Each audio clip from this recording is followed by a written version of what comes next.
প্রিয় দেশবাসী, আমার ভাইয়েরা, আপনারা দেখেন পাশে একটি দৃশ্য আছে।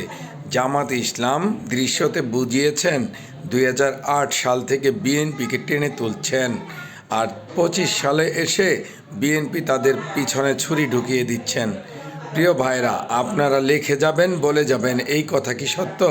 2008 সাল থেকে জামাত ইসলামের অস্তিত্ব টিকা নিয়েই জামাত ইসলামের কষ্ট করছিল, বরঞ্চ 2008 সাল থেকে বিএনপি জামাতের গ্লানি বহন করেছে। 25 সালে এসে জামাত ইসলাম বিএনপির পিছনে ছুরি মারছে। ওয়াজের নামে প্রত্যেকটি হুজুরকে দিয়ে বিএনপির বদনাম করানো হচ্ছে। বিএনপি সারা বাংলাদেশ চাঁদাবাজ প্রমাণ করানোর জন্য উঠে পড়ে লেগেছে। ইসলামিক দলগুলির সঙ্গে মিশে বিএনপির বিরোধিতা করছে।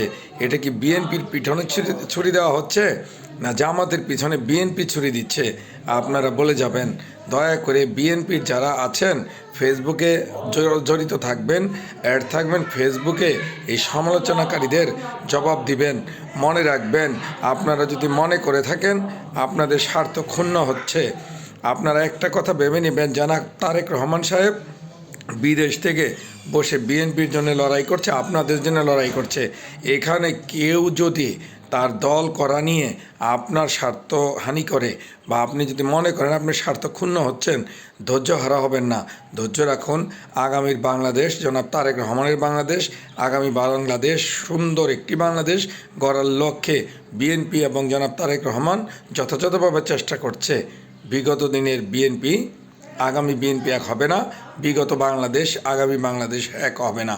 অবশ্যই শান্তি আপনার দোরগোড়ে আসবে, ইনশাল্লাহ, আশা রাখবেন।